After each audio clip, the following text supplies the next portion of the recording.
বাইরে খুব হই হুল্লোড় হচ্ছে। সবাই বলছে বর এসেছে, বর এসেছে। আমিও বাহিরে চলে আসি। গেটের কাছে সবাই বরকে আটকেছে।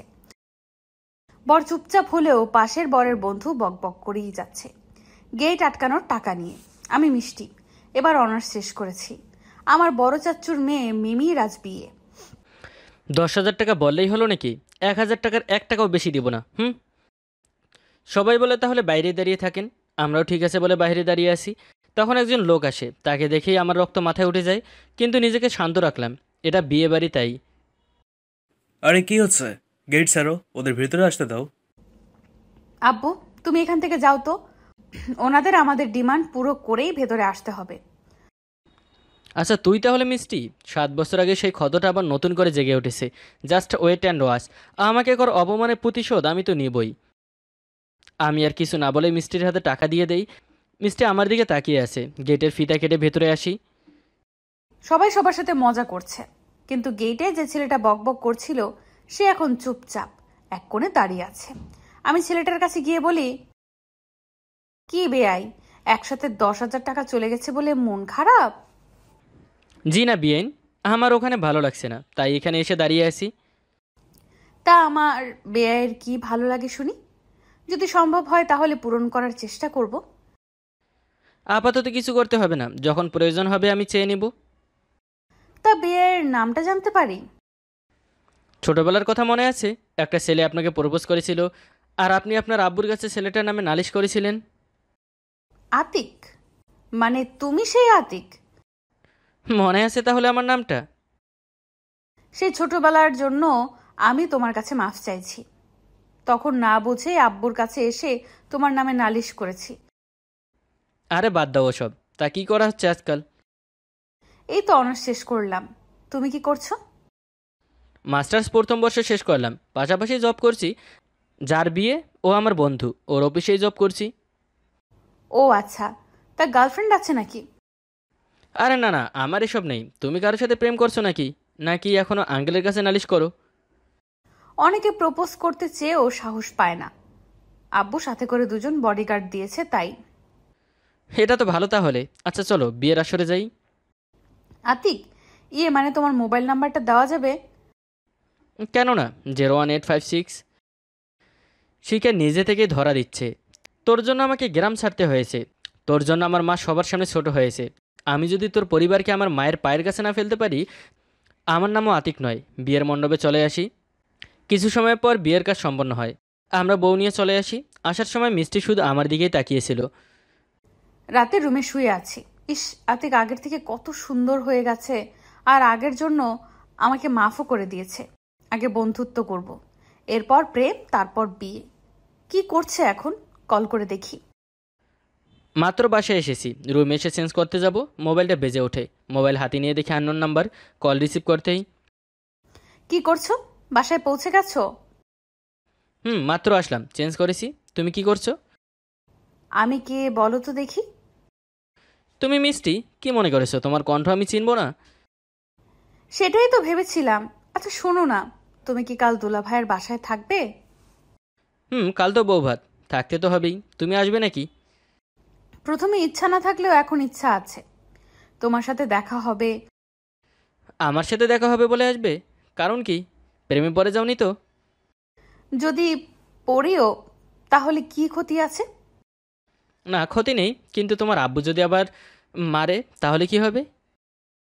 আব্বু কিছুই বলবে না। আমার সুখের জন্য আব্বু সব কিছু করতে পারে। তুমি যদি আমাকে সত্যি ভালোবাসো, তার কি প্রমাণ আছে? তুমি বলো, কি প্রমাণ চাও? আমি সেই প্রমাণ দিতে রাজি আছি। কাল আমাকে বিয়ে করতে পারবে? কাল? কিভাবে সম্ভব? তুমি এখানে আসলে আমরা ঘোরার কথা বলে কাজী অফিসে গিয়ে বিয়ে করে আসবো। ঠিক আছে, তাই হবে। আমি তোমাকে ভালোবাসি, আর বিয়ে করতেও কোনো সমস্যা নেই। তাহলে কাল দেখা হচ্ছে আমাদের। বলেই কল কেটে দেই। চেঞ্জ করে রুম থেকে বের হয়ে দেখি আম্মু বসে হাদিসের বই পড়ছে। আমি আম্মুর কোলে শুয়ে পড়ি। আম্মু এক হাতে আমার চুলে বিলি কাটছে, অন্য হাতে বই পড়ছে। কিছু সময় পর বই রেখে বলে, আজ আমার ছেলেটা এত ভদ্র হয়ে গেল কেন? তোমার ছেলে সবসময় ভদ্র আম্মু। সেই ছোটোবেলা আমার জন্য একবার কমপ্লেন এসেছিল, তারপর আর কেউ আমার নামে কমপ্লেন করেছিল? সেই এক কমপ্লেনে বাড়ি ছেড়ে চলে আসতে হয়েছে। সেই দিনে প্রতিশোধ নেবার সময় হয়ে গেছে আম্মু। আমি ওই চৌধুরী পরিবারের সবাইকে তোমার পায়ের কাছে এনে ফেলবো, আর বেশি দিন নয় সেই দিন আসতে। বাবা, যাই করিস, প্রতিশোধের নেশে কারো জীবন কেড়ে নিস না। কারো জীবন যাবে না আম্মু, বলে আম্মুকে জড়িয়ে ধরে চোখ বন্ধ করে আছি। সেই ছোটবেলার দৃশ্যটা চোখের সামনে ভেসে উঠল। আমি এবার ক্লাস 9-এ পড়ি। বাসা থেকে বের হয়ে স্কুলে যাচ্ছি। হঠাৎ আমাদের প্রতিবেশী আতিক এসে আমার সামনে দাঁড়ায়। তুমি এভাবে সামনে কেন দাঁড়ালে? এই চিঠিটা তোমার জন্য, পরে উত্তর দিও। আমি কিন্তু এটা আমার আব্বুকে দিয়ে দিব। ঠিক আছে, কোনো সমস্যা নেই। আমি কিন্তু সত্যি বলছি, আমি আব্বুর কাছে গিয়ে নালিশ করব। বললাম তো কোনো সমস্যা নেই, আমি তোমাকে ভালোবাসি, এটাও গিয়ে বলো সাথে। স্কুলে না গিয়ে সোজা বাসায় চলে আসি। আমাকে বাসায় দেখে আব্বু বলে, কি রে, তুই না স্কুলে গেলি, আবার চলে আসলি কেন? আমার আব্বুর সাথে কাজ আছে। শুধু ক্লাস ফাঁকি দেবার ধান্দা, তাই না? আব্বুকে মুখ ভেঙচি কেটে রুমে এসে দেখি আব্বু বসে আছে। আমি চিঠিটা আব্বুর কাছে দেই। আব্বু চিঠি পড়ে বলে, কে দিয়েছে এটা? আতিক দিয়েছে। বাড়িতে এসে বসে আছি, হঠাৎ মিষ্টির আব্বু এসে টেনে নিয়ে যায়। গ্রামের সবাই পেছনে পেছনে আসে। বাসায় নিয়ে এসে তার কোমরের বেল খুলে ইচ্ছে মতো মারে। তোর এত বড় সাহস, তুই আমার মেয়েকে লাভ লেটার দিস? আজকে তোর এমন অবস্থা করব, আর কখনো কোনো মেয়ের জন্য লাভ লেটার লিখবি না। বলে আবার মারতে শুরু করে। আমি চিৎকার করে কান্না করছি। আম্মু দৌড়ে এসে মিষ্টির আব্বুর পায়ে ধরে কান্না করতে করতে বলে, আমার ছেলেটাকে ছেড়ে দিন চৌধুরী সাহেব, ভুল করে ফেলেছে, আর কখনো আপনার মেয়ের আশেপাশেও আসবে না। আমি সেটাও আসতে দেবো না। ছেলেকে জীবিত দেখতে চাইলে আজকে গ্রাম ছেড়ে চলে যাও ছেলেকে নিয়ে। আম্মু ঠিক আছে বলে আমাকে ধরে বাসায় নিয়ে যায়। এরপর সব কিছু গুছিয়ে চলে আসি অজানা শহরে। স্কুলে কোনো সমস্যা হলে টিচারকে বলতে হয়, আর এই মেয়ে বাসায় এসে আপুর কাছে বলবে। আমি ওকে সাবধান করেছিলাম। আমি বলেছি আমি আব্বুকে দেখাবো। ও ঠিক আছে বলেছে। আমিও দেখিয়ে দিয়েছি। কিছুদিন পরে বিয়ে দেবার বয়স হয়ে যাবে, আর এখনো কিছু হলে আপুর কাছে চলে আসে। আচ্ছা, কি শুরু করলে? আমার মেয়ে যা করেছে ঠিক করেছে। কত বড় সাহস হয় ছোট লোকের বাচ্চার! আর সেই থেকে আম্মুকে নিয়ে এখানে আসি। যার জন্য আমি নিজের বাপের ভিটা ছেড়ে এখানে চলে এসেছি, তাকে তো এত সহজে আমি ছাড়বো না। পরের দিন বিকালে আমরা দুলাভাইদের বাসায় চলে আসি। খাওয়া দাওয়া শেষ করে আমি আতিকের সাথে কাজী অফিসে চলে আসি। বিয়ে শেষ হলে আতিক আমাকে ওর একটা বন্ধুর বাসায় নিয়ে আসে। একটা রুমে দুজন বসে আছি। কি ভয় পাচ্ছ তুমি? আমি আমার বরের সঙ্গে আছি, ভয় কেন পাবো? সেটাই তো। আচ্ছা, আমি যদি এখন তোমার সাথে কিছু করতে চাই, তুমি কি আমাকে বাধা দিবে? এখন এসব না করলে হয় না? না মানে সবাইকে জানিয়ে আবার যখন বিয়ে হবে তখন যদি হয়? বিয়ে তো আমরা সবাইকে জানিয়ে করব আবার, কিন্তু এখন আমরা হাজব্যান্ড ওয়াইফ, তো সমস্যা হবার কথা নয়। আমি আতিকের কথায় লজ্জা পেয়ে মাথা নিচু করে রাখি। আতিক আমার পাশে বসে আমার থুতনিতে হাত রেখে মুখটা উপরের দিকে তুলে কপালে চুমু খায়। আমি কিছুটা কেঁপে উঠে চোখ বন্ধ করে নেই। আতিক আমার দুই চোখের পাতায় কিস করে। আমার শরীর বরফ হয়ে যাচ্ছে। হাতে মুষ্টি শক্ত করে চেপে ধরে আছি। আতিক আমার ঠোঁটে তার আঙুল দিয়ে স্লাইড করছে। আমার পুরো শরীরে এক শিহরণ বয়ে যায়। আমি নিজের পায়ের সাথে পা কসলাচ্ছি। শক্ত করে আতিককে জড়িয়ে ধরি। ধীরে ধীরে আতিক আমাকে নিয়ে শুয়ে পড়ে। এরপর ধীরে ধীরে দুজনে এক হয়ে যাই। প্রায় 1 ঘন্টা পর দুজনে উঠে ফ্রেশ হয়ে ড্রেস পরে বন্ধুর বাসায় চলে আসি। কিরে মা, এত সময় কোথায় ছিলি? সেই কখন থেকে তোকে খুঁজছি। এই তো আব্বু, এখানেই ছিলাম। এখনই চলে যাব নাকি? না, আরো পরে যাব। তোকে নাসরিন ডাকছে। নাসরিন হলো আমার চাচাতো বোন, যার জন্য এখানে আসা। আমি আতিকের দিকে তাকাতেই পারছি না, লজ্জা করছে একটু আগের কথা ভেবে। আমি আপুর রুমে চলে আসি। আপুর সাথে গল্প করছি। হঠাৎ মোবাইলে টুং করে একটা মেসেজ আসে। মেসেজ ওপেন করে দেখি আতিকের মেসেজ। নিজ হাতে যতনে বিধাতা করে তোমাকে, মুগ্ধ এমন তাই চেয়ে থাকি অপল দু চোখে, পূর্ণতা পেয়েছে এই মনে তোমারই আসলে, পৃথিবীর সব সুখ দিয়ে আজকে আমাকে জড়ালে, সুখেরই ছায়া হয়ে জুড়ে আছো হৃদয়ে, চোখেরই পলকে করেছো এই মন জয়। মুচকি হেসে মোবাইল রেখে আপুর সঙ্গে আবার গল্প করতে থাকি। কিছু সময় পর আপু দুলাভাইকে নিয়ে বাসায় চলে আসে। আসার সময় আতিককে কোথাও দেখলাম না। কল করব আব্বুর জন্য, সেটাও পারলাম না। বাসায় এসে সোজা নিজের রুমে চলে আসি। আতিককে কল করব তখনই আম্মু রুমে আসে। মিষ্টি, একটা সত্যি কথা বলবি? কি হয়েছে আম্মু? তোকে কেমন একটা লাগছে আমার কাছে। তুই কি কারোর সাথে মানে আমি কি বলতে চেয়েছি তুই সেটা বুঝতে পারছিস? আম্মু এসব বুঝলো কি করে? এখন কি করব? না, আম্মুকে বুঝতে দেওয়া যাবে না এখন। কি রে, চুপ করে আছিস কেন? আম্মু তুমি কি বলছো এসব? আমি আপুকে আনতে গিয়েছিলাম, আর এসব কি বলে যাচ্ছ তুমি? যদি আমার ধারণা ভুল হয় তাহলে সবচেয়ে বেশি খুশি আমি হব। বলেই আম্মু চলে যায়। আমি একটা বড় করে নিঃশ্বাস নিয়ে বসে পড়ি। আতিককে কল করি, কিন্তু কল রিসিভ করছে না। হয়তো বিজি আছে, গোসল করা প্রয়োজন, পরে কথা বলবো। গোসল করে চেঞ্জ করে শুয়ে আছি। আম্মু রুমে এসে বলে, আতিক, তোর সাথে যে মেয়েটা ছিল, কে মেয়েটা? কোন মেয়ের কথা বলছো আম্মু? আজ বিকেলে যে মেয়েটা তোর সাথে ছিল। ও, ওটা চৌধুরী বাড়ির মেয়ে। কিন্তু তুমি কি করে দেখলে? যখন তুই মেয়েটাকে নিয়ে আসছিলি তখন দেখেছি। এই মেয়ের জন্য একবার মার খেয়েছিস, নিজেদের ভিটা ছেড়ে এখানে চলে এসেছি, আবার এই মেয়ের সাথে তুই। কুল আম্মু, এবার আর চৌধুরী কিছুই করতে পারবে না। কয়েক মাস পর দেখবে আমাদের বাসায় এসে তোমার পা ধরবে। তুই কি বলতে চাইছিস আমি বুঝতে পারছি না। জাস্ট ওয়েট অ্যান্ড ওয়াচ আম্মু। নতুন করে আর কিচ্ছু হবে না, তুমি নিশ্চিন্তে থাকো।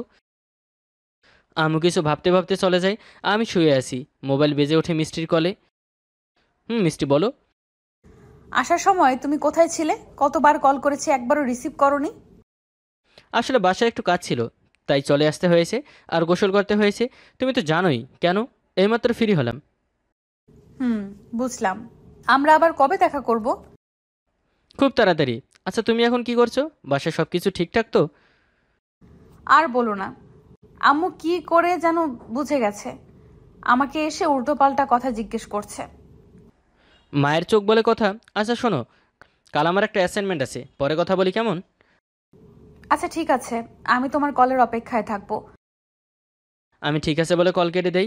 অ্যাসাইনমেন্ট করতে থাকি, এভাবেই কাটতে থাকি দিন। মিষ্টির সাথে রাতের অন্ধকারে দেখা করা, মাঝে মাঝে বন্ধুর বাসায় যাওয়া, কেটে যায় 3 মাস। দুপুরে সবার সাথে খেতে বসেছি, হঠাৎ বমি আসে। উঠে দৌড়ে ওয়াশরুমে চলে যাই। আম্মু আমার পেছনে পেছনে আসে। আম্মু আমার মাথা চেপে ধরে আছে। কিছু সময় পর ফ্রেশ হয়ে এসে টেবিলে বসি। কিরে মা, কি হয়েছে তোর? হঠাৎ বমি করলি কেন? জানি না আব্বু, সকাল থেকে শরীরটা কেমন লাগছে। আমি ডক্টরকে কল করে আসতে বলছি। তুমি মিষ্টিকে নিয়ে ওর রুমে যাও। আম্মু আমাকে নিয়ে আমার রুমে চলে আসে। আমার দিকে কেমন করে তাকিয়ে আছে। আমার কেন জানি মনে হচ্ছে তুই প্রেগনেন্ট। সত্যি করে বল মিষ্টি, তুই কি কারোর সাথে কিছু করেছিস? আম্মু আমি প্রেগনেন্ট তুমি কি করে বুঝলে?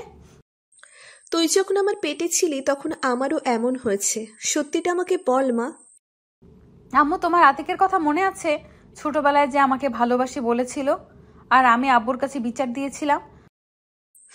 মনে আছে। আতিকের কথা এত বছর পর কেন বলছিস? আতিক আর আমি একে অপরকে ভালোবাসি, আর 3 মাস আগে আমরা বিয়ে করেছি কাজী অফিসে গিয়ে। বুঝতে পেরেছি। নাসরিনকে যেদিন আনতে গিয়েছিলে সেদিনের কথা, তাই না? আম্মু। এই শুনছো, এইদিকে আসো। ডক্টরকে আসতে নিষেধ করে দাও। পাগল নাকি তুমি? আমার মেয়ে অসুস্থ আর তুমি ডক্টরকে আসতে না বলছো? বলছি, কারণ তোমার মেয়ে অসুস্থ নয়, তোমার মেয়ে মা হতে চলেছে। আম্মুর কথা শুনে আব্বু যে আকাশ থেকে পড়লো। আমার দিকে অবাক হয়ে তাকিয়ে আছে।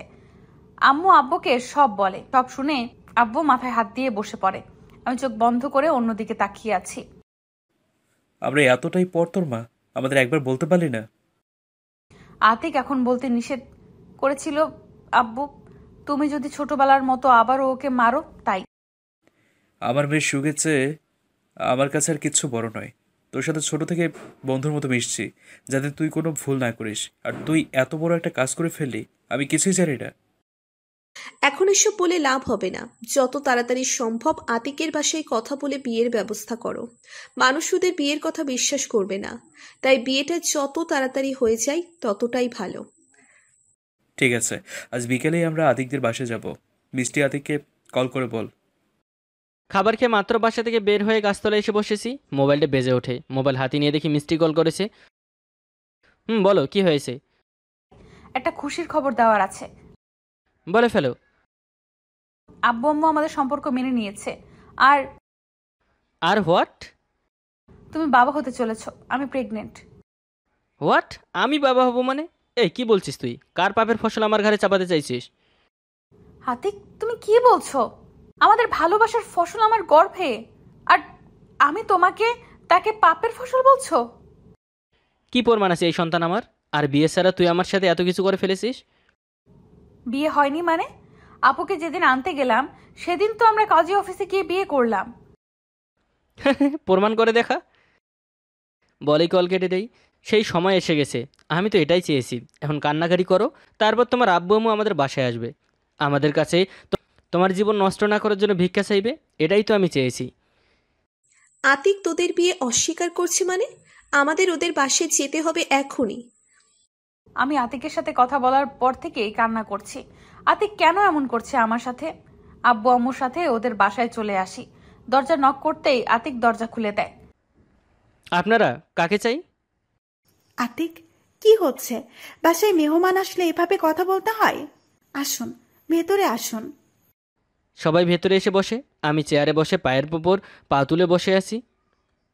জি বলুন, আপনারা কেন এসেছেন? আসলে ভাবি সাহেবা, আমি সব খুলে বলি। আতিক, উনি যা বলছে তা কি ঠিক? সব মিথ্যা আম্মু। কার পাপের ফসল আমার ঘরে চাপাতে চাইছে? আতিক, কি বলছো তুমি? কেন মিথ্যা বলছো? তুমি তো আমাকে ভালোবাসো, তাহলে কেন এসব বলছো? ভালোবাসা? আমি তোকে ভালোবাসি? তুই কি ভেবেছিলি ছোটবেলার কথা আমি ভুলে গেছি? না, কিছুই ভুলিনি। তোর বাপের সেই বেল দিয়ে কর আঘাত, আমার বাপের ভিটা থেকে আমাকে চলে আসতে বাধ্য করা, কিছুই ভুলিনি আমি। আতিক বাবা, ছোটবেলার কথা মনে করে তুমি দুইটা জীবন নষ্ট করো না। মিষ্টির কথা নাই ভাবলে, ওর গর্ভে থাকা তোমার সন্তানের কথা ভাবো।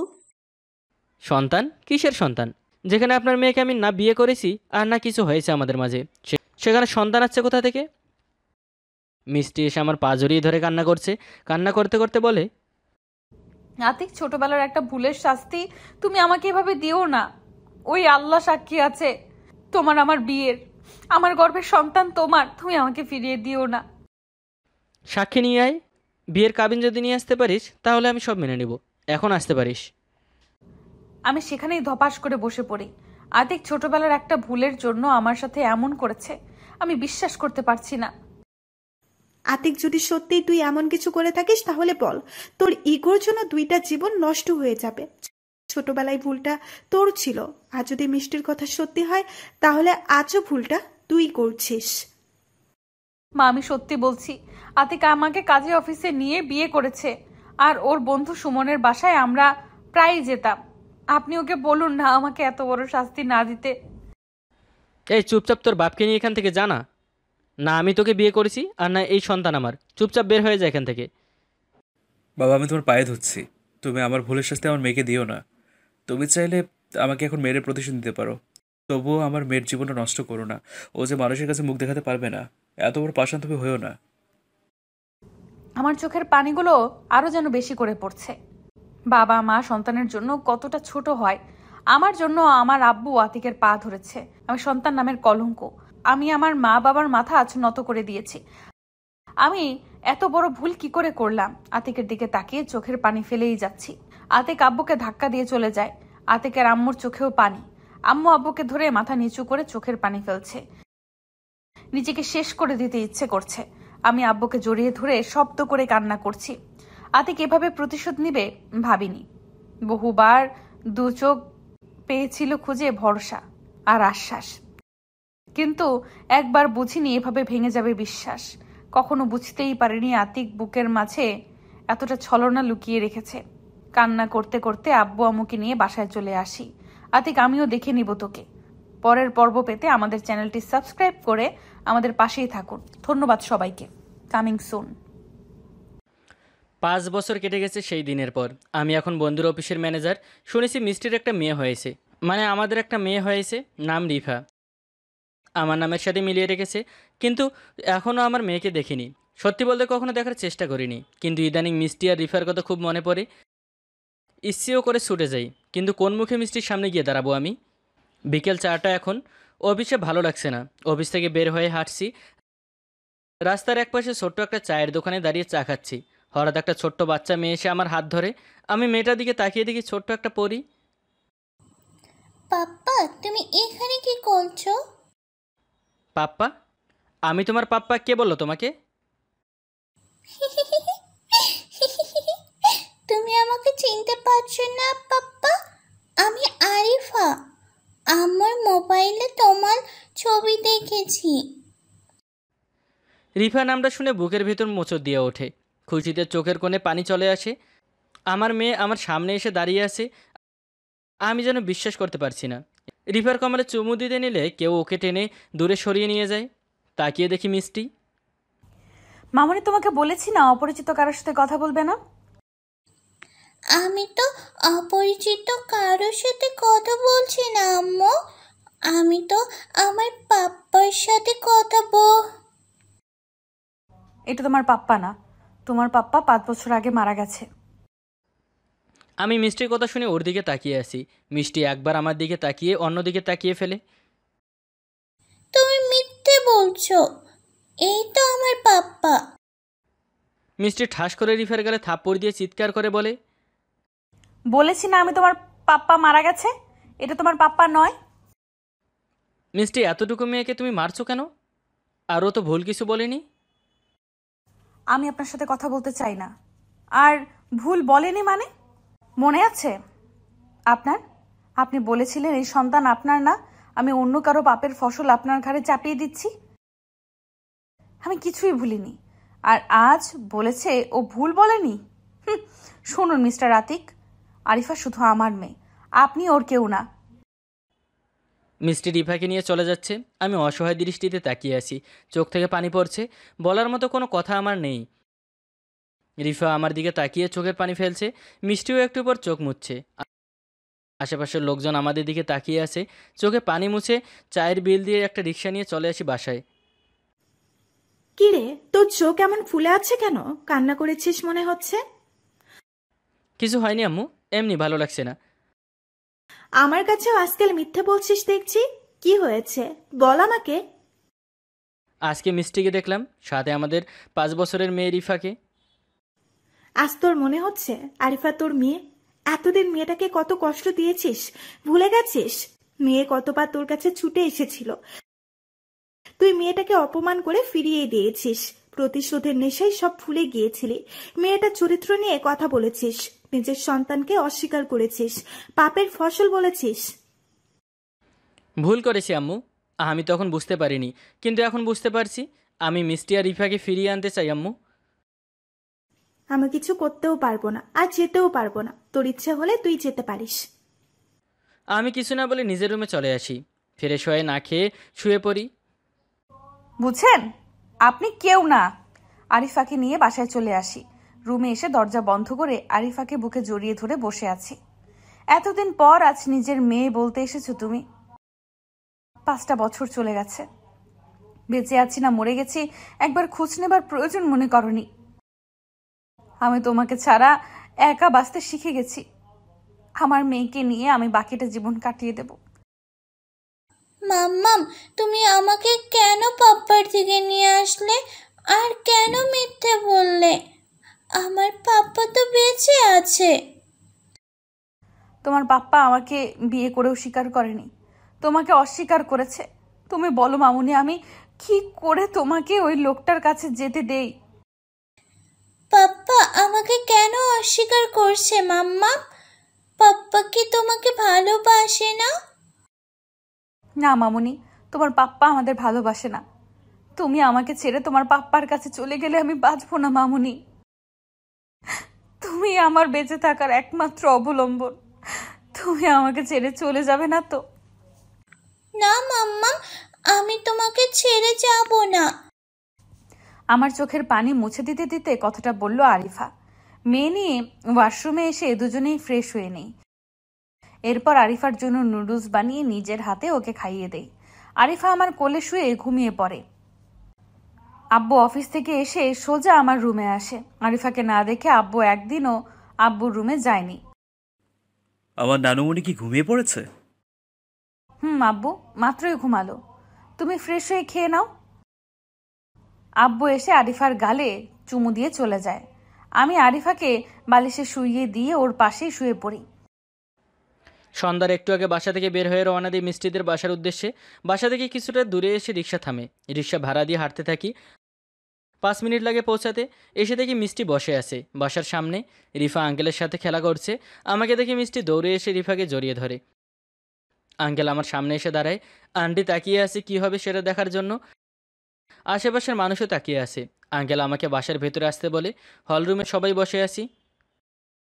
বলো, কেন এসছো তুমি এত বছর পর? জি আঙ্কেল, মানে আমি আসলে যা বলার স্পষ্টভাবে বলো। ম্যানম্যান করছো কেন? আমি মিষ্টি আর রিফাকে নিতে এসেছি। আমি আমার ভুল বুঝতে পেরেছি আঙ্কেল।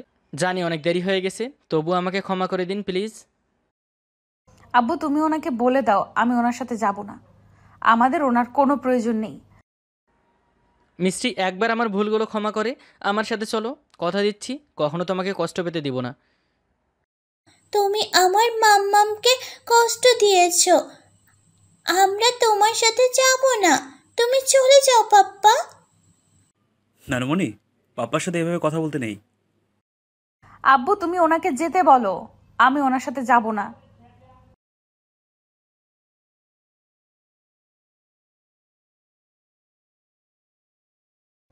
আজ মেয়ের কথা এত ভাবছেন, সেদিন কেন ভাবেননি? সেদিন তো বলেছিলেন আমার মেয়ে পাপের ফসল। আমি আমার মেয়েকে একা বড় করতে পারবো, আপনার পরিচয় দেবার কোনো প্রয়োজন নেই। মিষ্টিমা, আদিকের কথা সত্যি। আরিফার ওর বাবার পরিচয়েরও প্রয়োজন আছে। ও এখন ছোট, তাই এসব বুঝছে না। কিছুদিন পর লোকজন ওর দিকে আঙ্গুল তুলবে। একটু ঠান্ডা মাথায় ভেবে দেখ। তাই বলে আমি এই লোকটার সাথে চলে যাব? আব্বু তোমরা ভুলে গেলেও আমি ভুলিনি। তুমি এই লোকটার পায়ে পর্যন্ত ধরেছ, তবু এই মানুষটা আমাকে আমার মেয়েকে স্বীকার করেনি। পিছনের কথা মনে রেখে মেয়ের জীবনটা তো অন্ধকারে ঠেলে দিতে পারিস না। আরিফার কথা ভেবে হলেও আমার মনে হয় তোর আতিকের সাথে তো যাওয়া উচিত। আম্মু একই কথা বলে। মেয়ের মুখের দিকে তাকিয়ে যাব, কিন্তু এই লোকটাকে কখনো মেনে নিতে পারবো না। আরিফা আমার দিকে তাকিয়ে আছে। আতিক মাথা নিচু করে চোখের পানি ফেলছে। আমি ঠিক আছে বলে আরিফাকে নিয়ে রুমে চলে আসি। মাম্মাম, আমরা পাপ্পার সাথে সত্যি যাব? মামুনি, তোমার জীবন আমি নষ্ট হতে দিব না। কেউ তোমার দিকে আঙুল তুলুক, আমি সেটা হতে দিব না। তোমাকে একটা কথা বলি বাবা, আগে যা হয়েছে ভুলে যাও। মিষ্টি এখনও নিজের ইচ্ছে তোমার সাথে যাচ্ছে না, সেটা আমি জানি। শুধু আরিফের ভবিষ্যতের কথা ভেবে রাজি হয়েছে। যদি পারো মিষ্টির মনে তোমার জন্য যে অভিমান আর ঘৃণা জন্মে আছে, ভালোবাসা দিয়ে সেগুলো ভুলিয়ে তোমার জন্য ভালোবাসার চেষ্টা করো। আপনি চিন্তা করবেন না আঙ্কেল। আমি মিষ্টির সাথে অন্যায় করেছি আমি জানি। ও আমাকে এত সহজে মানবে না সেটাও আমি জানি। তবে আমি ওর মনে আবার আমার জন্য ভালোবাসা সৃষ্টি করব। একটু পর মিষ্টি আর রিফা রেডি হয়ে ব্যাগ নিয়ে রুম থেকে বের হয়ে আসে। আমি মিষ্টির হাত থেকে ব্যাগ নিতে গেলে বলে, কোনো প্রয়োজন নেই, আমার ব্যাগ আমি নিতে পারবো। আমি কিছু না বলে রিফাকে কোলে নিয়ে আঙ্কেল আন্টি থেকে বিদায় নিয়ে মিষ্টিকে নিয়ে বাসা থেকে বের হয়ে রিক্সায় করে স্টেশনে এসে রিক্সা নিয়ে বাসায় চলে আসি। আম্মু আমার সাথে মিষ্টি আর রিফাকে দেখে কাছে আসে। কেমন আছো মা? দিদি ভাই, এসো আমার কাছে। ভালো আছি আম্মু, আপনি কেমন আছেন? তোমাদের দেখে এখন খুব ভালো আছি। তুমি আমার পাপ্পার মাম্মাম? দিদি ভাই, আমি তোমার পাপ্পার মাম্মাম, তোমার দিদিমণি। সবাই বাসার ভেতরে চলে আসি। রিফা আমার রুম খুঁজছে। আমি রুম দেখিয়ে দিতে মিষ্টি রুমে চলে যাই। রিফা আম্মুর সাথে মজা করছে। আমি রুমে এসে দেখি মিষ্টি বেডে আছে। চেঞ্জ না করে বসে আসো যে, ওইদিকে ওয়াশরুম, যাও গিয়ে ফ্রেশ হয়ে নাও। সেটা আপনাকে বলে দিতে হবে? একটা কথা মনে রাখবেন, আমি এখানে আপনার জন্য আসিনি, শুধু আমার মেয়ের জন্য এসেছি। আমার উপর স্বামীর অধিকার দেখাবেন না। বলে ওয়াশরুমে চলে যায়। আমি একটা দীর্ঘশ্বাস ফেলে বেড়ে বসে পড়ি। অনেক বেশি রেগে আছে, সময় লাগবে বোঝা যাচ্ছে। একটু পর চেঞ্জ করে একটা কমলা রঙের 3 পিস পরে বের হয়ে আসে। আমি ওকে শুনিয়ে শুনিয়ে অন্যদিকে তাকিয়ে বলতে থাকি, আমি এক চোখে চোখে দেখেছি তোমার ছবি, আর এক চোখে ব্যথা সাজিয়ে। আমি এক বুকে ধরেছি তোমার স্মৃতি, আর এক বুকে শোকের দরিয়া। আমার দু চোখেই আন্ধার তোমার কারণে, বলো কি করে থাকিয়া ভুলিয়া। একবার আসো এই বুকে ফিরে, আমাকে আবার দেখে ভালোবাসিয়া। ফালতু কথা বললে আমি এখান থেকে চলে যাব। এসব বলে যদি আমাকে ইমপ্রেস করার চেষ্টা করে থাকেন তাহলে আপনি ভুল করছেন। আমি আপনাকে কখনো ক্ষমা করব না। আমি কখনো ভুলতে পারবো না আমার আব্বু আপনার পায়ে ধরেছে। আমাকে কিছু বলার সুযোগ না দিয়ে রুম থেকে বের হয়ে যায়। আমি দুহাত দিয়ে দুদিকে সরিয়ে শুয়ে থাকি। আতিক বেড়া, তুই তো গেয়া, তোর বউ খুব রেগে আছে। তুই কেন যে আরও আগে তোর বউয়ের কাছে ফিরে গেলি না? আচ্ছা দিদিমণি, তুমি পাপ্পাকে কেন বকনি? পাপ্পা যখন মাম্মামকে কষ্ট দিয়েছে, আমাকে দেখতে চায়নি। তোমার পাপ্পা আমার কথা শুনলে তো? তোমার পাপ্পা ঘাটতেরা, কারো কথা শোনে না। এখন তুমি এসে গেছো না, তুমি তোমার পাপ্পাকে বকে দিবে। কেন সে তোমার মাম্মামকে কষ্ট দিল? কেন তোমাকে দেখতে গেল না? আমি পাপ্পাকে বকে দিব। জানো দিদিমণি, মাম্মাম না সব সময় একা একা কান্না করতো, আর পাপ্পার ছবি থেকে তাকিয়ে বলতো, তুমি কবে আমাকে তোমার কাছে ফিরিয়ে নিতে আসবে? কিন্তু পাপ্পা অনেক লেট করে যাওয়ায় মাম্মাম রাগ করে আছে। রাগ তো করার কথা দিদি ভাই, তোমার পাপ্পা ভুল করেছে। তোমার মাম্মাম খুব ভালো বলে এত কিছুর পরেও ফিরে এসেছে। রুম থেকে বের হয়ে আম্মু আর আরিফার কথা শুনে দাঁড়িয়ে আছি। আম্মুর উপর আমার কোনো রাগ নেই। আম্মু সবসময় আমার পক্ষে ছিল, কিন্তু খবিশটাই আমাকে বারবার ফিরিয়ে দিয়েছে। রাতে সবাই একসাথে খেতে বসেছি। রিফাকে আমি নিজ হাতে খাইয়ে দিচ্ছি। বাবা হবার অনুভূতি কতটা যে আনন্দের সেটা এতদিনে বুঝতে পেরেছি। আমি এমনি এক হতভাগা বাবা যে নিজের মেয়েকে 4টা বছরে একবারও কোলে নিতে পারিনি। সবটা আমার এক ভুলের জন্য হয়েছে। প্রতিশোধের নেশায় আমি অন্ধ হয়ে গিয়েছিলাম। জানো পাপ্পা, আমার বন্ধুরা ওদের পাপ্পাদের সাথে খেলা করতো, আমি সেগুলো দেখে দেখে কান্না করতাম। তুমি আমাকে এতদিন কেন দেখতে যাওনি? আমাকে আদর করনি। ভুল হয়ে গেছে মামুনি, আর কখনো এমন হবে না। এখন থেকে আমি সবসময় তোমার কাছে থাকবো, তোমার সাথে খেলা করব, তোমার জন্য অফিস থেকে আসার সময় মজা নিয়ে আসবো। তুমি পাপ্পাকে মাফ করে দিবে তো? আমি তো তোমার উপর রেগে নেই, মাম্মাম রেগে আছে। তুমি মাম্মামের রাগ ভাঙাও। তুমি মাম্মামকে কষ্ট দিয়েছো। আরিফা, তোমাকে বলেছি না খাবার সময় কথা বলতে হয় না? চুপচাপ খাবার খাও। তুমি আমার মেয়েকে বকছো কেন? আমার মেয়ে আমার সাথে কথা বলছে। ইচ্ছে করছে খাবারের প্লেটটা উপরে ছুঁড়ে মারি। আম্মু সামনে বলে কিছু বলছি না, চুপচাপ খাবার খেয়ে উঠে রুমে চলে আসি। খাবার শেষ করে রিফাকে কোলে নিয়ে রুমে চলে আসি। রুমে এসে দেখি মিষ্টি নিচে বিছানা করেছে। তুমি নিচে শুবে নাকি? আমার বেড অনেক বড় আছে, 3জন একসাথে শুতে পারবো। এটা আমার জন্য না, আপনার জন্য। আমার সাথে এক বিছানায় শোবার স্বপ্ন দেখে লাভ নেই। নিচে ঘুমান গিয়ে। আরিফা মামুনি, এসো। মাম্মাম, পাপ্পা আমাদের সাথে উপরে ঘুমাক না। তোমাকে আমি আসতে বলেছি। রিফাকে মিষ্টির কাছে দিয়ে নিচে শুয়ে পড়ি। কিছু বললে আবার না রাগ করে চলে যায়। কিছুদিন এগুলো সহ্য করা ছাড়া উপায় নেই। ধীরে ধীরে রাগ কমলে সব ঠিক হয়ে যাবে। নিজের রুমেই নিজেকে নিচে ঘুমাতে হচ্ছে, এটা এক নতুন ইতিহাস। কোলবালিশটা দাও না, এটা ছাড়া ঘুম হবে না। কিছু না বলে কোলবালিশটা আমার ওপর ছুঁড়ে মারে। বাপরে কি শক্তি! কোলবালিশ জড়িয়ে ধরে ঘুমিয়ে পড়ি। ফজরের আজানে ঘুম থেকে উঠে ফ্রেশ হয়ে অজু করে রুমে এসে নামাজে দাঁড়াতে গেলে দেখি আতিক গুটিসুটি দিয়ে শুয়ে আছে। কাঁথাটা পাশে পড়ে আছে। কাঁথাটা উপরে দিয়ে নামাজ পড়ে নেই। নামাজ শেষ করি। কিছু সময় শুয়ে থেকে উঠে রুম থেকে বের হয়ে কিচেনে চলে আসি। খুঁজে শুধু আটা আর ডিম পেলাম। রুটি বানাতে শুরু করি।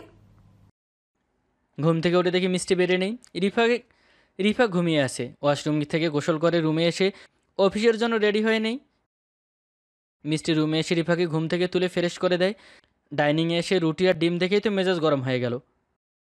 আমি তোমাকে কতবার বলেছি রুটি বানাবে না? তুমি জানো না আমি এসব খাই না? আমি কিছুই করিনি, বৌমা করেছে। দরজা দিয়ে মিষ্টি আর রিফাকে আসতে দিকে চুপচাপ বসে পড়ি। অনেক কষ্ট করে কোনো রকম একটা রুটি খেয়ে রিফার কমলে চুমু দিয়ে বাসা থেকে বের হয়ে অফিসে চলে আসি। কিছু হয়েছে আম্মু? আতিক এত অল্প খাবার খেলো যে? আতিক রুটি খায় না, কিন্তু তুমি বানিয়েছো বলে চুপচাপ খেয়েছে। আজ সারাদিন আর কিচ্ছু খেতে পারবে না। বললেই তো হতো আম্মু, আমি অন্য কিছু করে দিতাম। আমিও ভুলে গেছিলাম। আচ্ছা বাদ দাও, তুমি দিদিভাইকে খাইয়ে দিয়ে নিজে খেয়ে নাও। যতই আতিককে দেখতে না পারি, আম্মুর কথা শুনে খারাপ লাগছে। আমি কেন যে আম্মুকে আগে জিজ্ঞেস করলাম না আমার জন্য এখন সারা দিন না খেয়ে থাকবে। আরিফাকে খাইয়ে দিয়ে নিজেও খেয়ে নেই, এরপর সব কিছু গুছিয়ে রেখে রুমে চলে আসি। মোবাইলটা বেজে ওঠে, আব্বু কল করেছে। আরিফা কল রিসিভ করে কথা বলছে। নানু ভাই কেমন আছো তুমি? আমার বউটা আমার থেকে দূরে চলে গেছে, আমি কি করে ভালো থাকি? আমি চলে এসেছি তো কি হয়েছে, তোমার বড় বউ তো তোমার কাছে আছে। আমি যে আমার ছোট্ট বউটাকে বেশি ভালোবাসি। আচ্ছা তুমি কেমন আছো সেটা বলো না রমণী। আমিও খুব ভালো আছি। পাপ্পা দিদিমণি আমাকে খুব ভালোবাসে। আচ্ছা তোমার মামামকে দাও। আসসালামু আলাইকুম আব্বু, কেমন আছো? এই তো ভালো আছি মা। ওখানে সবকিছু ঠিক আছে তো? তুমি আব্বু সব ঠিক আছে, তুমি চিন্তা করো না। পিছনে সবকিছু ভুলে আবার নতুন করে জীবন শুরু কর। জামাই যখন নিজের ভুল বুঝতে পেরেছে, আমার মনে হয় এখন আর তো রাগ করে থাকাটা ঠিক হবে না। দেখা যাক আব্বু, আমি এত তাড়াতাড়ি সবকিছু মেনে নিতে পারছি না। তোর যা ভালো মনে হয় তাই কর, আমি তোকে কোনো কিছু নিয়ে জোর করব না। আব্বুর সাথে আর কিছু সময় কথা বলে কল কেটে দেই। রুমটা গুছিয়ে নেই নিজের মতো করে। গোয়াল ঘর বানিয়ে রেখেছে, সব কিছু গুছিয়ে নিতে নিতে 12টা বেজে যায়। আম্মুর কাছে এসে জিজ্ঞেস করি কি রান্না করব। তুমি মাত্র কালকে এসেছো মা, এখন এত কিছু করতে হবে না। আমি রান্না বসাচ্ছি, তুমি দিদিভাইকে গোসল করিয়ে দাও। আম্মু আপনি এতদিন করেছেন, এখন আমি এসেছি আমিই করব। আরিফাকে পরে গোসল করাবো, আপনি ওকে নিয়ে গল্প করুন, আমি ততক্ষণে রান্না শেষ করছি।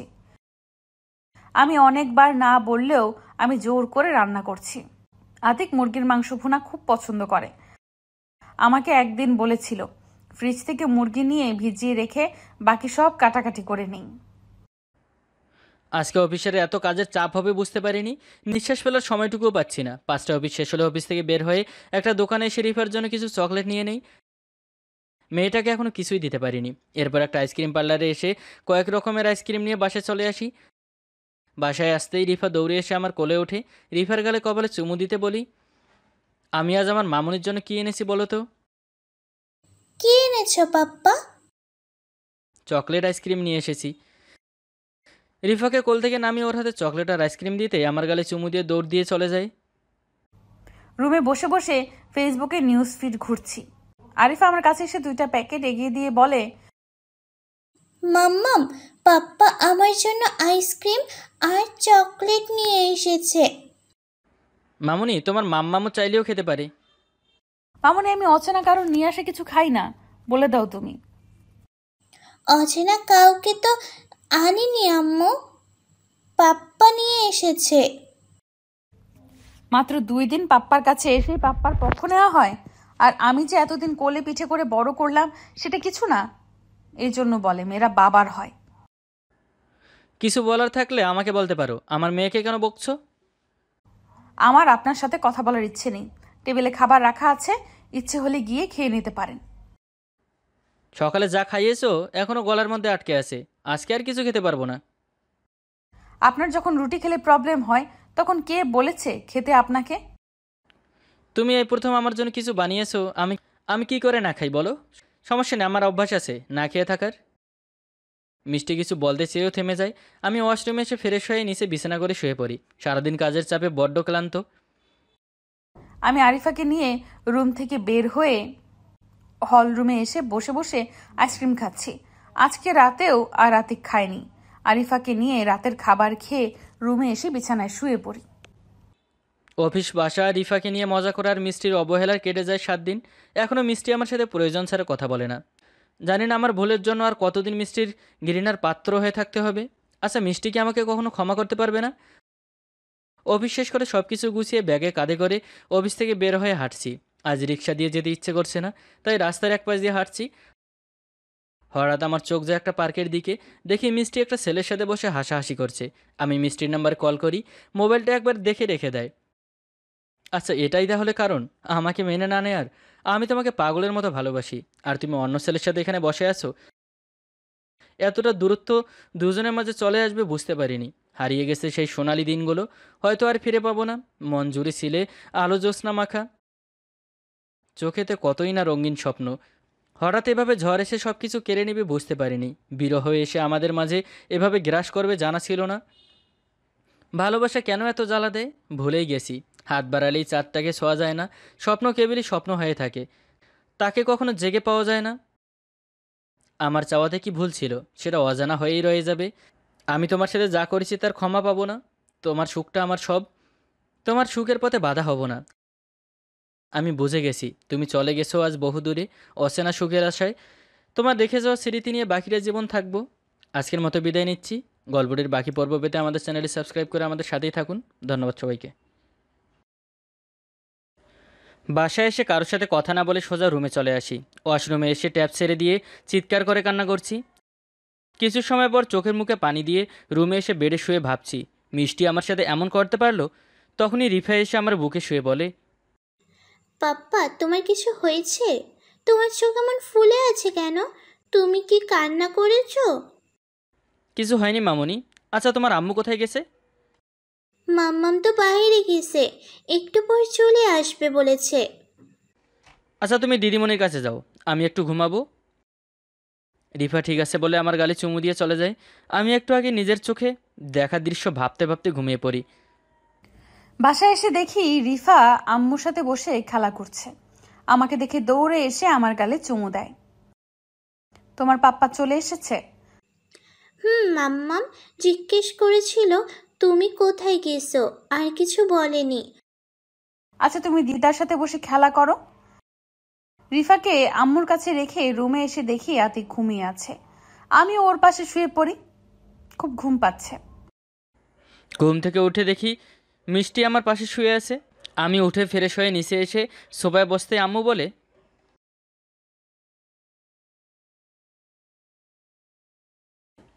অফিসে কিছু হয়নি আম্মু, আর ঘুম থেকে উঠেছি তাই হয়তো এমন লাগছে। তোমাকে কেন মিথ্যে বলবো আম্মু? এখানে থাকলে আম্মুর প্রশ্নের উত্তর দিতে গেলে কান্না করে ফেলবো। কিছু না বলে বাসা থেকে বের হয়ে হাঁটছি। ক্ষুধার জন্য হাঁটতেও পারছি না। একটা রেস্টুরেন্টে গিয়ে খাবার খেয়ে নেই। এরপর একটা চায়ের দোকানে এসে এক কাপ চা আর একটা সিগারেট নিয়ে খেতে থাকি। ঘুম থেকে উঠে দেখি আতিক নেই।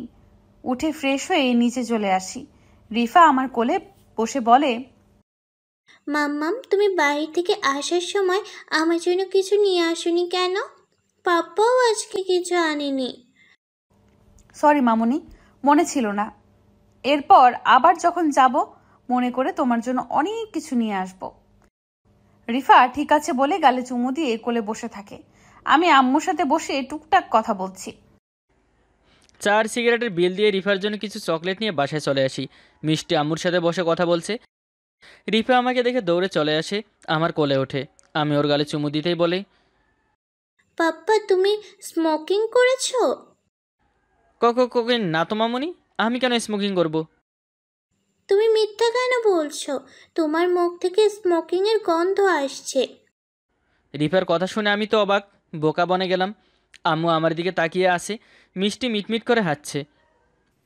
তুই আবার এসব খেয়েছিস?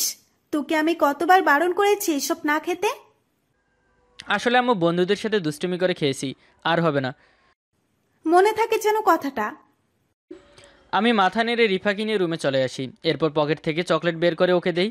রিফা বসে বসে চকলেট খাচ্ছে। মিষ্টি রুমে এসে বিছানার অপর পাশে বসে বলে, রিফা, তোমার পাপ্পাকে বলো গিয়ে খাবার খেয়ে নিতে। আমি বাইরে থেকে খেয়ে এসেছি, আমার ক্ষুধা নেই। বাসায় রান্না হবার পরেও বাহিরে খাওয়াটা কি প্রয়োজন ছিল? এখন অসুস্থ হলে কি হবে? আমাকে নিয়ে তোমার চিন্তা করতে হবে না, নিজেকে নিয়ে ভাবো, আর কারো মন যেন না ভাঙে। আমাকে কিছু বলতে না দিয়ে এই ওয়াশরুমে চলে যায়। আমি আতিকের কথার আগা মাথায় কিছুই বুঝতে পারলাম না। আমি আবার কার মন ভেঙেছি? হঠাৎ মোবাইলটা বেজে ওঠে। মোবাইল হাতে নিয়ে দেখি আব্বু কল করেছে।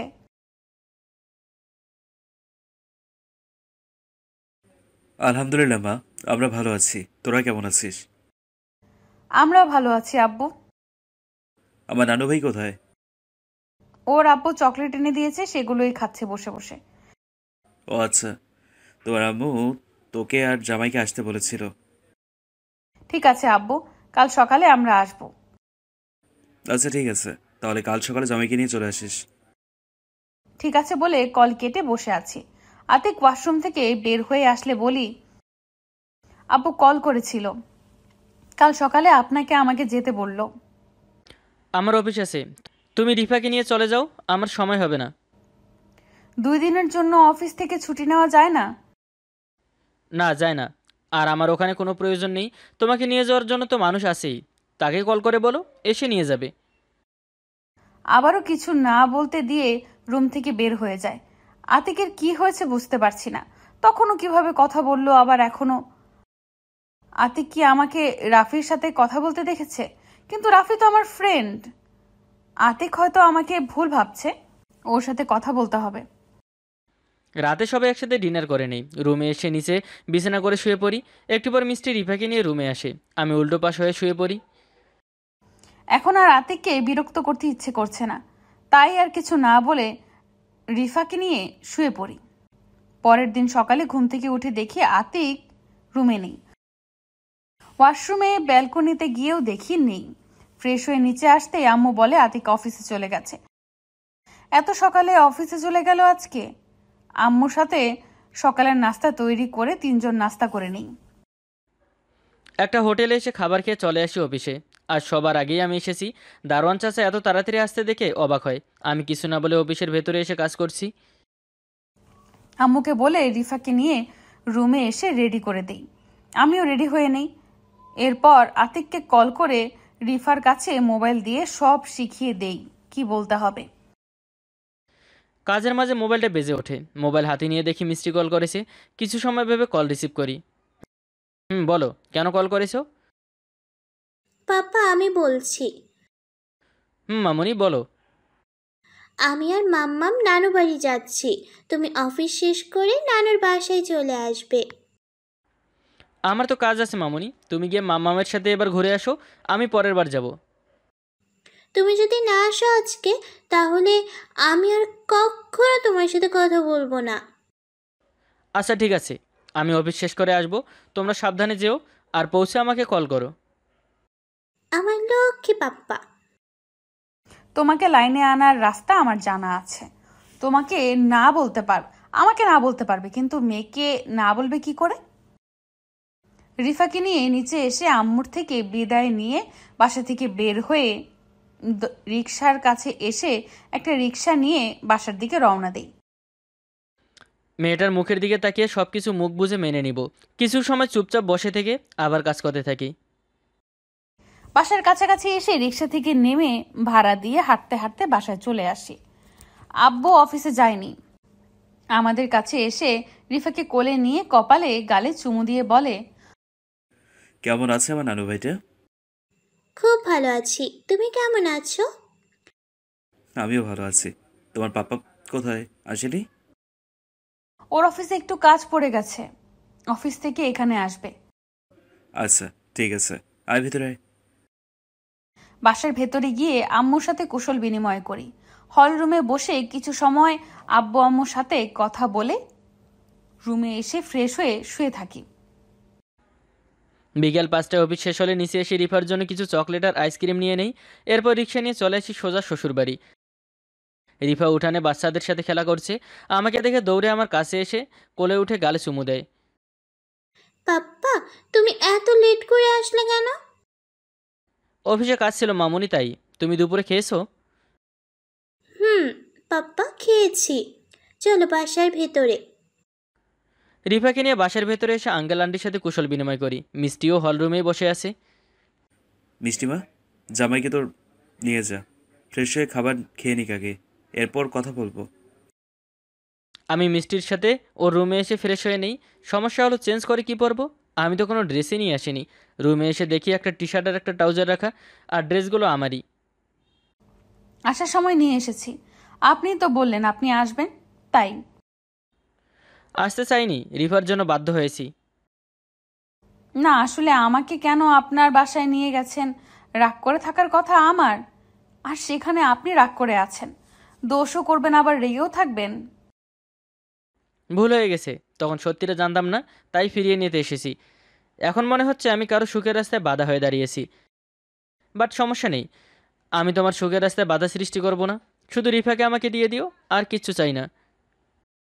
I don't understand anything you've said. I will give it to Arifa. Tell me what happened. Nothing. There are some trusts that cannot be hidden. I just want to live with the girl. I must be punished for what I did wrong. আবারও কথা না শুনে চলে গেল। আমি এবার sure Atik রাফির সাথে কথা বলতে দেখেছে। আমার ওর সাথে কথা বলতে হবে। এভাবে চলতে থাকলে আমি সত্যি ওকে হারিয়ে ফেলবো। আমার মনে দেওয়ালে যে ওর এই ছবিটা রেখেছি খুব যত্নে। আমি ওকে ছাড়া মরে যাব। এতগুলো বছর ওর ভালোবাসা আর ওর দেওয়া স্মৃতি রিফাকে নিয়েই যে বেঁচে আছি। রিফা আমার কোলে বসে আছে, আন্টি আমার প্লেটে খাবার সার্ভ করে দিচ্ছে। আমি কিছু না বলে চুপচাপ খাচ্ছি। খাওয়া শেষ করে সোফায় বসে আঙ্কেলের সাথে কথা বলছি। তো বাবা, চাকরি বাকরি কেমন চলছে? খুব ভালো আঙ্কেল, এখন তো আমি ম্যানেজার, তাই সব কিছুর দায়িত্ব আমার উপরেই। কাজের চাপটাও একটু বেশি। আমি আসলে তোমাকে একটা কথা বলতে চাইছিলাম। হ্যাঁ বলুন আঙ্কেল, কি বলবেন? এতে পারমিশন নেবার কি আছে আঙ্কেল? আমার তো বয়স হয়ে গেছে, তুমি যদি আমার অফিসের সকল দায়িত্ব নিতে তাহলে আমার জন্য খুব ভালো হতো। এটা আমি পারবো না আঙ্কেল, আর তাছাড়া এটা ভালোও দেখায় না। ভালো কেন দেখাবে না? আমার যা কিছু আছে সবই তো আমার মেয়ের, আর মিষ্টির মানে সব তোমারই। তুমি তোর হাজব্যান্ড। আমি এটা পারবো না আঙ্কেল, আপনি মিস্ত্রিকে সব বুঝিয়ে দিন, ওই না হয় আপনার অফিস দেখাশোনা করবে। তুমি থাকতে আমি কেন এসব করব? আপু তো ঠিকই বলেছে, আমার মানেই তোমার আর তোমার মানেই আমার। তুমি চাকরি ছেড়ে দিয়ে আব্বুর অফিসের দায়িত্ব নাও। আচ্ছা, এত চাপ দেওয়ার কিছু নেই। তুমি আজকে রাত ভাবো, তারপর বলো কি করবে বাবা। আমি বলে উঠে রুমে চলে আসি। সোফায় শুয়ে ভাবছি কি করব। আমি তো আর সারা জীবন মিষ্টির পাশে থাকবো না। ওর জীবনে অন্য কেউ আছে, আর সেই থাকবে। আমি এসবের দায়িত্ব নিতে পারবো না। কি ভাবছো কি করবে? ভাবার কিছু নেই, আমি এটা পারবো না। তোমার লাইফে তো অন্য কেউ আছে, তোমার আব্বুকে বলে তাকে এই সব কিছু বুঝিয়ে দাও।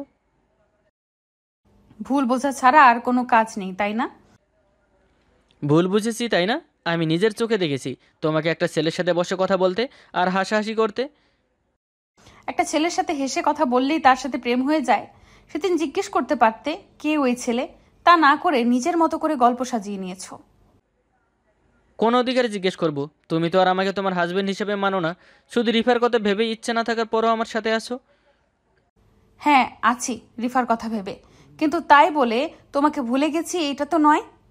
আর তোমার জায়গায় অন্য কাউকে কখনো দেওয়া সম্ভবও নয়। যদি পারতাম তাহলে 5 বছর তোমার জন্য অপেক্ষা করে থাকতাম না। আমার জন্য কতটা অপেক্ষা করেছো সেটা দেখছি এই কিছু দিনেই। রিফা মামনি, তুমি তোমার নানুর কাছে যাও। কোথাও যাবে না। মামুনি, তুমি আমার কাছে আসো। মামুনি, তুমি চাও না আমি আর তোমার পাপ্পা একসাথে তোমার সাথে থাকি? আমি তো এটাই চাই, তুমি আর পাপ্পা একসাথে থাকো। তাহলে তুমি এখন তোমার নানুর কাছে যাও। রিফা আর কিছু না বলে রুম থেকে চলে যায়। আমার মোবাইল বেজে ওঠে। আম্মু কল করেছে। আম্মু বলো। তুই কি বৌমাদের বাসায় চলে গেছিস? আম্মু, কোনো কিছু হয়েছে? না, কিছু হয়নি। তুই গিয়েছিস কিনা সেটা জানতে কল করেছি। আচ্ছা ঠিক আছে, রাখি তাহলে। আমি ঠিক আছে এই বলে কল কাটতেই মিষ্টি গিয়ে দরজা বন্ধ করে আমার কাছে এসে বলে, উঠে দাঁড়াও। না আমি উঠবো না। আমি উঠতে বলেছি না? তোমার সাথে কথা আছে। কি বলবে বলো, আমি শুনছি। মিষ্টি আর কিছু না বলে আমার উপরে শুয়ে পড়ে। আমি বেশ অবাক হই মিষ্টির এমন কাণ্ডে। ছেলেটার নাম রাফি। ও আমার ফ্রেন্ড, একটা মেয়েকে ভালোবাসে। আর কিভাবে মেয়েটাকে ওর মনের কথা বলবে সেটা জানার জন্যই এসেছিল। তো আমি কি করব? তোমার কিছু করতে হবে না, যা করার আমি করছি। আমি বড় বড় চোখ করে তাকিয়ে আছি। মিষ্টি লজ্জামাখা চোখে আমার দিকে তাকিয়ে গুনগুন করতে থাকে। আমায় মেখে রেখো সাথে প্রিয় সুবাসের মায়াতে, রোজ রঙিন কোন জামার হাতায়, মন গুছিয়ে নেবার ছলে সুখ রাখলে তোমার কোলে, তুমিও থেকো প্রিয় কবিতায়। কি কিছু বুঝেছো নাকি আরো কিছু বোঝাতে হবে? আমি কিছু বুঝতে চাই না, ওপর থেকে ওঠো। এখন মেরে নাক ফাটিয়ে দেব কিন্তু। প্রথম আমি তোমাকে কষ্ট দিয়েছি, এরপর তুমি আমাকে কষ্ট দিয়েছো, হিসাব বরাবর। এখন ভুল বুঝে কেন কষ্ট দিচ্ছ আমাকে আর নিজেও কষ্ট পাচ্ছ? তুমি যদি 5 বছর আগে এমন না করতে তাহলে এখন আমাদের আরো কয়টা বেবি থাকতো। কথাটা বলেই মুখে হাত দেয় মিষ্টি। আমি মিষ্টির মুখ থেকে হাত সরিয়ে ওর নাক ঘষে বলি, এখনও কিন্তু অনেক সময় আছে, চাইলে আর কয়েকটা নেওয়া যেতে পারে। সেটা পরে হবে, আগে বলো আর কখনো আমাকে কষ্ট দিবে না। আর কখনো কষ্ট দিব না। এখন থেকে বাকিটা জীবন শুধু ভালোবেসে কাটাবো। আর হ্যাঁ, আমি কিন্তু আর নিচে শুতে পারবো না, শরীরে ব্যথা হয়ে গেছে। আর নিচে শুতেও হবে না, এখন থেকে আমি তোমার বুকে মাথা রেখে শুয়ে থাকবো। আচ্ছা, এখন কি আমরা আমাদের মেয়ের জন্য ভাই আনতে যাব? আর আতিকের কথা শুনে লজ্জায় চোখ নামিয়ে নেই। আতিক আমার থুতনিতে হাত রেখে ওর মুখোমুখি করে আমার ঠোঁটে নিচের ঠোঁট ডুবিয়ে দেয়। একটু পর কোলে করে আমাকে বিছানায় শুইয়ে দেয়, আমার পাশে শুয়ে কপালে গালে চোখে নিজের ঠোঁট ছোঁয়ায়। এরপর দুজনের এতদিনের মান অভিমান শেষ হয়ে দুটি মনে নতুন মিলনের সাথে সাথে আমাদের শরীরও এক হয়ে যায়।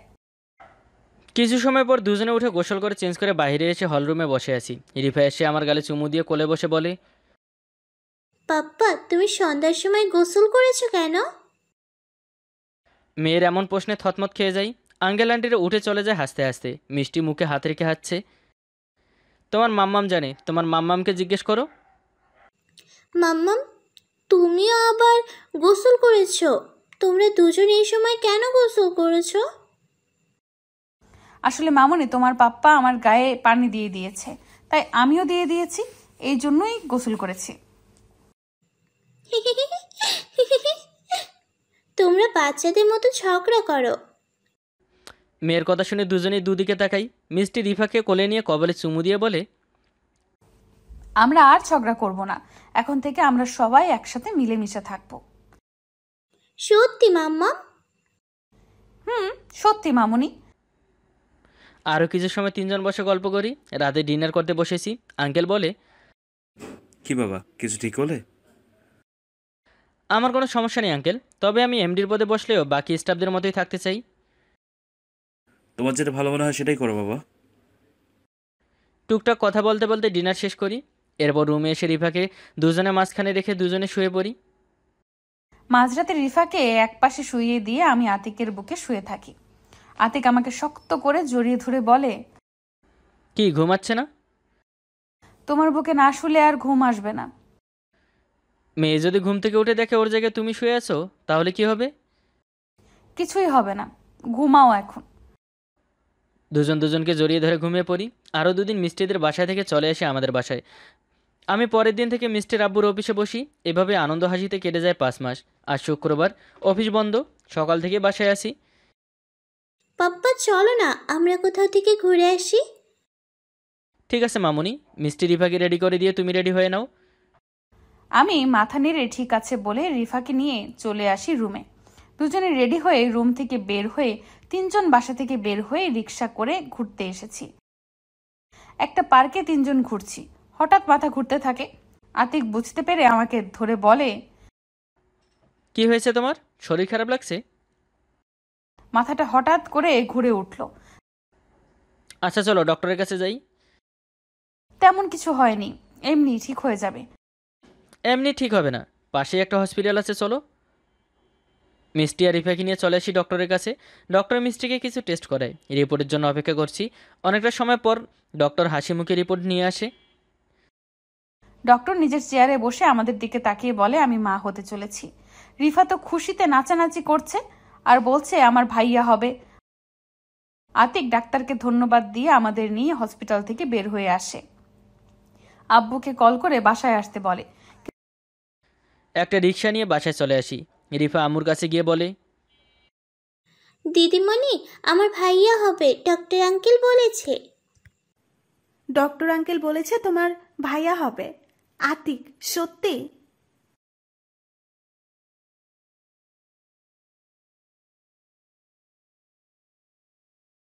আলহামদুলিল্লাহ, এটা তো অনেক বড় খুশির খবর। আমি বিআইকে কল করে আসতে বলি। আমি বলেছি আম্মু, আসছে ওনারা।